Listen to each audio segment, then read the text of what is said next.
Before we jump into today's midweek reframe, I want to start with 3 key takeaways from my conversation this week with Heike Yates.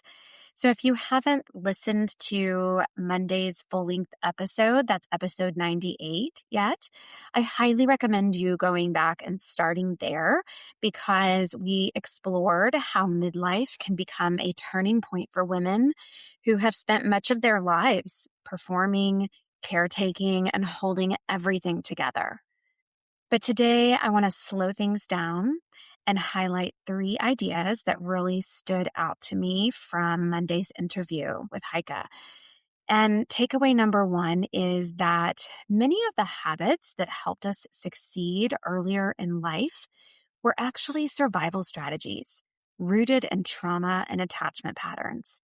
So things like people pleasing, perfectionism, hyper independence, or constantly staying busy didn't come from nowhere. For many women, those patterns were learned very early in life as ways to stay safe, stay connected, and stay accepted. Takeaway number 2 from my time with Heike is that midlife really often exposes those patterns. So what used to work in our 20s and 30s and maybe even early 40s suddenly stops working. And you may feel exhausted, you may feel disconnected from yourself, or you may start questioning things that you never questioned before. And this is not failure, but rather it's an awareness building practice. And finally, takeaway number 3, healing does not require this big dramatic reinvention of your life. Most of the time, it begins with very small shifts that help you rebuild trust with yourself again. And that is what I really want to explore with you all today. All right, let's dive in.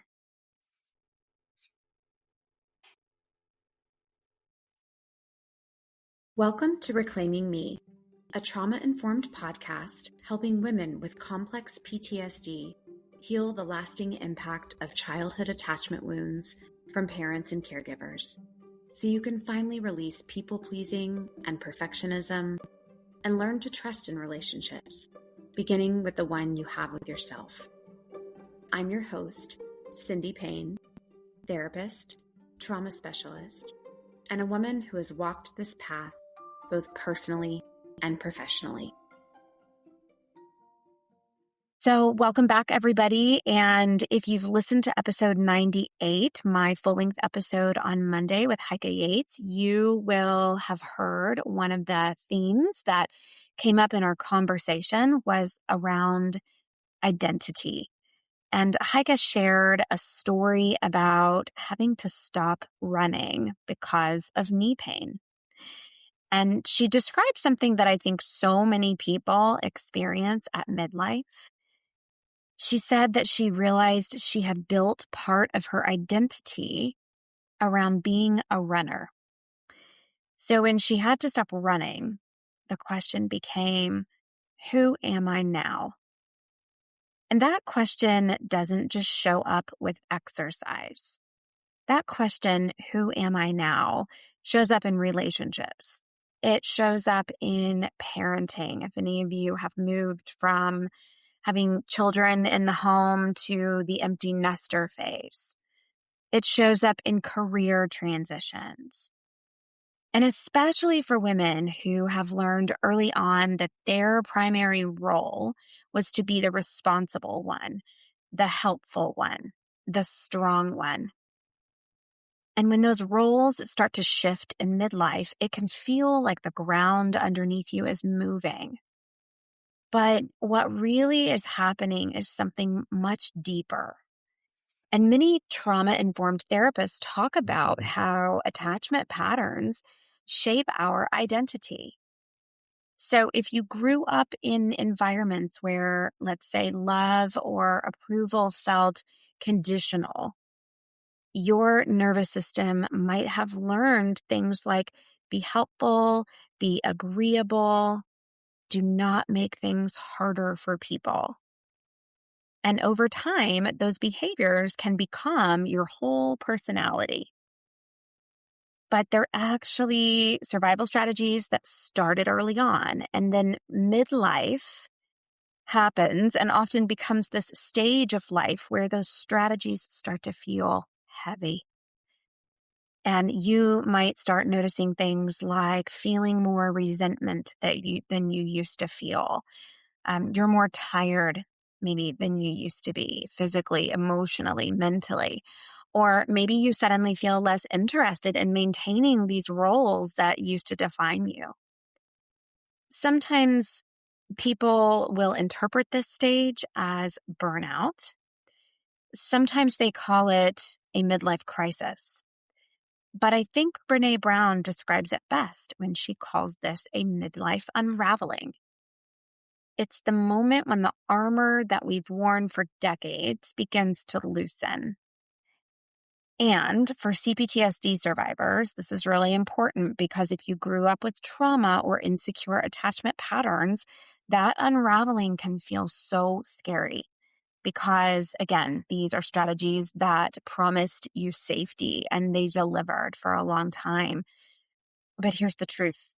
What helped you survive earlier in your life is not going to be what helps you thrive now.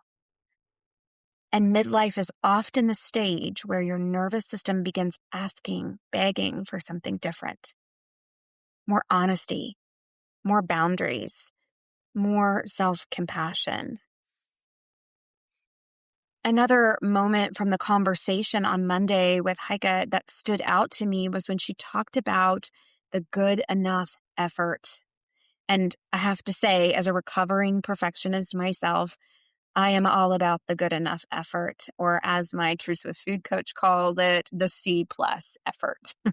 Because perfectionism is often deeply connected to trauma and attachment. We know this, that if you learned, again, that love or approval depended on doing things right, your nervous system might still believe that your mistakes are equivalent to rejection. So perfectionism becomes a way of protecting yourself, but it is also so exhausting. And the truth is, healing rarely happens through these huge dramatic changes. That might be the catalyst, but the real healing is micro practices, small moments where you choose yourself in ways that you may never have before. And I've given some examples of that here on the podcast before, but I want to reiterate that maybe that looks like for you saying no to just one obligation this week. So we don't have to do the whole thing. We can just pick one moment during the week, or taking a short walk instead of pushing yourself through an intense workout. So listening to what your body is trying to communicate to you, allowing yourself to rest without explanation to anybody.